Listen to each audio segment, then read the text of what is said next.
Imaginez être pris au piège entre une armée et une mer sans nulle part où fuir. C'était le moment de vie ou de mort pour Moïse et son peuple, mais pour comprendre comment il en est arrivé là, nous devons remonter là où commence la musique de son histoire. C'était une époque terrifiante pour les Israélites. Pharaon avait ordonné que tous les bébés garçons soient tués, mais une mère, Jochebed, refusa de perdre espoir. Non, elle plaça son bébé dans un panier et le mit à flot sur le Nil, priant pour un miracle. La fille de Pharaon trouva le panier et fut émue de compassion. Quel beau bébé! Elle décida de l'élever comme son propre enfant. Tu m'appartiens maintenant, et je vais t'appeler Moïse. Ainsi, Moïse, un garçon hébreu, fut élevé comme un prince égyptien. Des années plus tard, Moïse découvrit sa véritable identité et fut témoin de la cruelle réalité de la souffrance de son peuple. Voyant un Égyptien battre un Israélite, cela l'a mis en colère. Il a agi par colère, tuant l'homme. Craignant pour sa vie, Moïse a fui l'Égypte et a trouvé refuge au pays de Madian. À Madian, Moïse a aidé des bergères près d'un puits, ne sachant pas que cet acte de gentillesse changerait sa vie.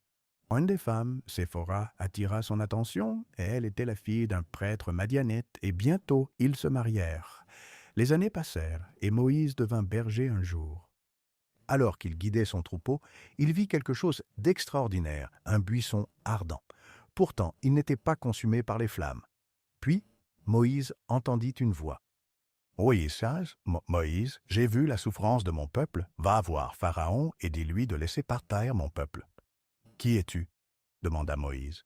Dieu répondit, Je suis le Dieu de tes ancêtres. Je suis celui qui suis moi. Mais je ne suis qu'un berger. Je ne sais même pas bien parler. Va avec ton frère Aaron et je serai avec toi, répondit Dieu. Avec l'assurance de Dieu, Moïse se mit en route pour une mission qui changerait l'histoire. Moïse et son frère Aaron se tenaient devant Pharaon avec un message simple mais audacieux. Laisse partir mon peuple, afin qu'il puisse adorer Dieu. Qui est ce Dieu à vous? Je ne les laisserai pas partir, répondit Pharaon. Le cœur de Pharaon était dur. Alors Dieu envoya 10 plaies pour montrer sa puissance, apportant des conséquences dévastatrices sur l'Égypte. Le pays fut plongé dans le chaos. Dieu transforma le Nil en sang, tuant d'abord les poissons et laissant les Égyptiens sans eau potable.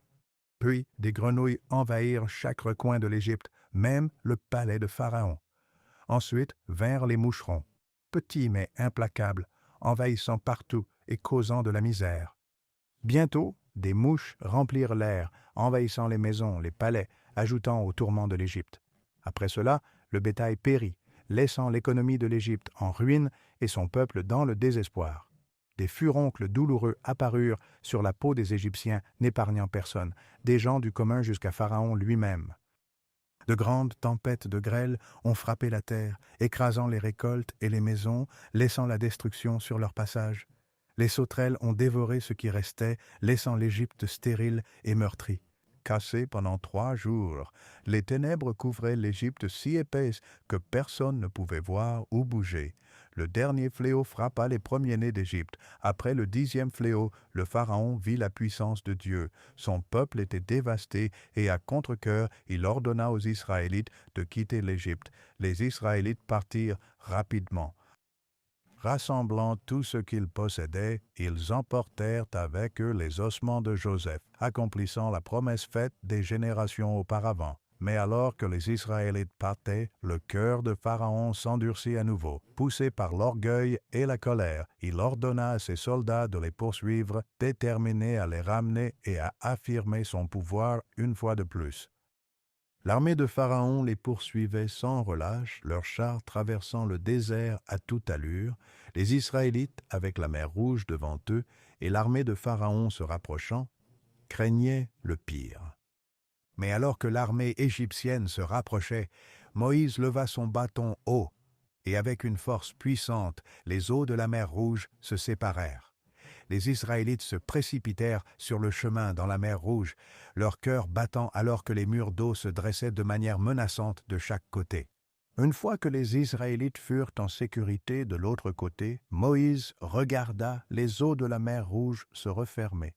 engloutissant l'armée égyptienne. À ce moment-là, la puissance de Dieu fut claire pour tous, alors que les Israélites voyaient leurs ennemis vaincus, et ils étaient enfin libres. Avec l'armée de Pharaon vaincue et leur chemin dégagé, Moïse conduisit les Israélites dans le désert vers la terre promise. Puis parmi eux, une voix s'éleva, forte, joyeuse et remplie de louanges. C'était Myriam, la prophétesse, sœur de Moïse, qui menait les femmes en chant et en danse. Avec des tambourins dans leurs mains et la foi dans leur cœur, elles proclamaient la grandeur du Seigneur qui les avait délivrées. Je chanterai pour le Seigneur, car il a magnifiquement triomphé. Il a entendu à la fois le cheval et le cavalier. Le Seigneur est ma force et mon chant, ma chanson musicale. Je chanterai pour le Seigneur. Il a cherché le même bois. Ouais, attaque-le. Mère, le Seigneur est ma force et mon chant. Viens au vent. La terre pose des phrases. L'anneau plus et sont tous à terre. Gloire, l'amour.